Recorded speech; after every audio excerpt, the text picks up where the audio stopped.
Kamikazi Dorcas asigaye ameze neza cyane, asigaye ari umukobwa rwose uteye amabengeza, si ugutera amabengeza gusa ahubwo asigaye afite isura nziza cyane, asigaye ameze abantu benshi muri kubona asigaye asa n'umukobwa wisobanukiwe ubu ngubu rwose, asigaye ari ku ruhando mpuzamahanga rw'abakobwa basa neza muri iki gihugu cyacu cy'u Rwanda ndetse no hanze y'igihugu. Muri kumubona isura ameze neza cyane, aho rero yari yatashye ubukwe bw'inshuti yiwe iwabo mu rugo, yari yamukenyereye kandi uri kubona yuko umukenyero umubera. Twamubonye mu mikenyero aho yari yambariye mu rukuru we Shimwe Vestina, ariko no mu nshuti ziwe naryo bura ajya azambarira umukenyero uramubera kandi asigaye afite isura itwika by the way. Ariko kera n'ubundi yari mwiza, ahubwo ubu ngubu asigaye ameze neza cyane kurusha kera. Niba ari uko imyaka igenda akura, niba ari uko agenda aba umukobwa mwiza, usigaye ubona rwose ari mwiza kurusha mbere.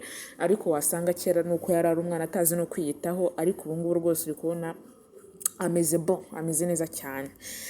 Mwari mumeze mute se abantu banjye nkurikiye kuri iyi channel? Nawe nari mbakumbuye cyane, ndabifuriza kurama, ndabifuriza amahoro, ndabifuriza umugisha, ndabifuriza ibyiza Nyagasani Yesu atanga bibabeho, ndabifuriza kubona amafaranga mwese munkurikira, ndabifuriza umugisha Nyagasani atanga. Niba utameze neza ihanganira ubuzima aka kanya urimo, niba urwaye se, niba ufite ibibazo by'amadeni se, niba wabuze amafaranga se, niba wabuze byose byinshi, urwaje, wagize ibyago, ihangane ukomere usenge, bizagenda neza cyane. Ikintu cya mbere mu buzima ni ugusenga, tutwereka ibibazo tuba dufite Imana, twereka ibibazo tugenda duhura nabyo Imana nayo iratwumva kandi ikadusubiza vuba. Buri Imana yacu irumva kandi igasubiza vuba.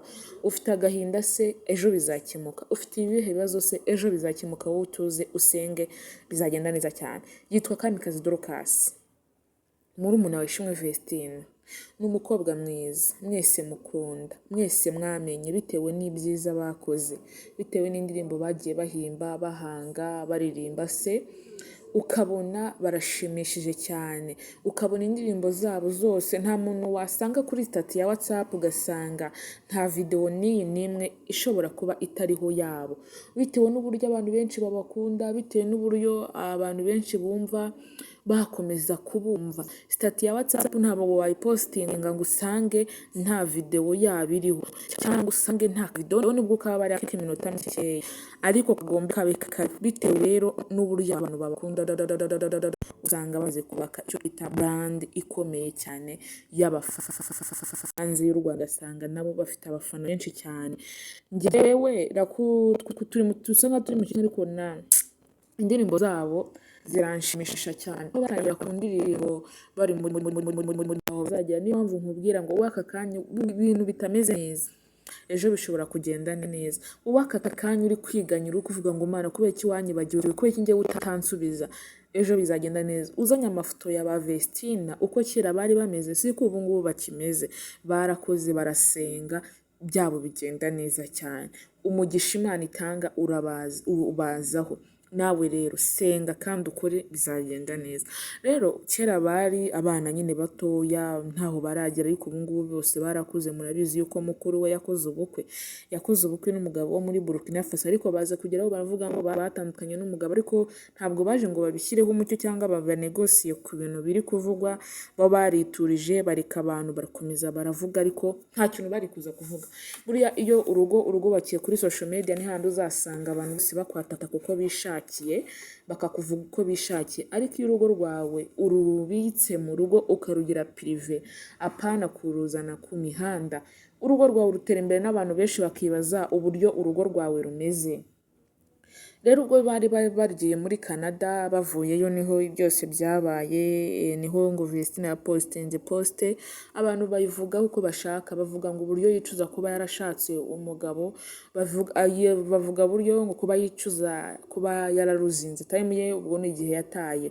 Ariko ntabwo yaje ngo twebwe abitubwire, ahubwo nuko twabonye post abantu benshi bakayiteraho commentaires zigiye zitandukanye. Ariko nagira ngo mbabwire, buriya nyir'ubwite ataje ngo yivugire ikintu, wowe nta urinde se wo kubivuga cyangwa urinde kuvuga ngo bigimeze guta mu rugo rwa, ahubwo Imana iyo bari bahaye kurama urugo rwabo rukagenda neza. Umwanzi Satani, Imana ikarurinda umwanzi Satani, kuko umwanzi w'ibyiza ni Satani, kandi umwanzi w'ibyiza ni satani urwanya abantu bose. Rero reka twizere neza yuko urugo rwabo rumeze neza, ariko ngo mukuru we asigaye yibera muri Canada, niho asigaye yibera Vestina, ariko n'ubundi yahaba atajya ko n'ubundi indirimbo se tuzagenda tuzibona, bazagenda bazisohora tuzibone, tuvuge ngo indirimbo zabo ni nziza kandi turacyazikunda nk'abantu bazikurikira cyane, nk'abantu bakurikira iyi timu yabo, kandi dushimira manager wabo wamamanaginze kugera aho bagera uruhando mpuzamahanga. Kandi murabizi yuko no muri minsi yashize aribo bantu batwaye igihembo cya award mu mwaka wa 2025, nibo banzi ba gospel bitwaye neza,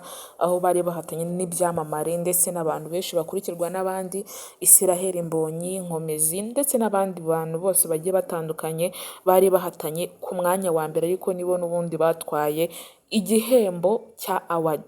Ibyiza byose rero bigenda bibazaho, ariko rwose Kamikazi Dorcas asigaye ameze neza cyane. Ibintu byo gusuka yabaye ibintu byo kudefiriza cyangwa kutereka umusatsi yabaye abyihoreye naturel, oya asigaye yifitiye imisatsi arasuka, kandi ubona yuko n'akamakeup akisiga uri kubara nyine yuko bimubereye. Nose idini rega buriya ntabwo idini tuvuga ngo idini turigumemo, idini rizadufata se, idini tuzarigumamo uko twishakiye, idini uzarifata uko wishakiye. Hari igihe bihinduka nawe ukafata imyumvire yawe ukihagararaho, cyangwa se ukikurira ibyo umubiri wawe ushaka gukora, cyane cyane ariko ukiranuka. Ikintu cya mbere ni ugukiranuka muri ubu buzima. Iyo byanze biba byanze, kandi n'Imana ntabwo ikureba neza cyangwa igufata neza nk'uko iba yishimiye nk'umwana wayo. Ngayo nguko rero ndabifuriza kurama, kandi ndabifuriza imigisha yose ituruka ku Mana, kandi ihangane wowe uri mu bibazo. Ndabakunda cyane. Bye bye, umunsi mwiza.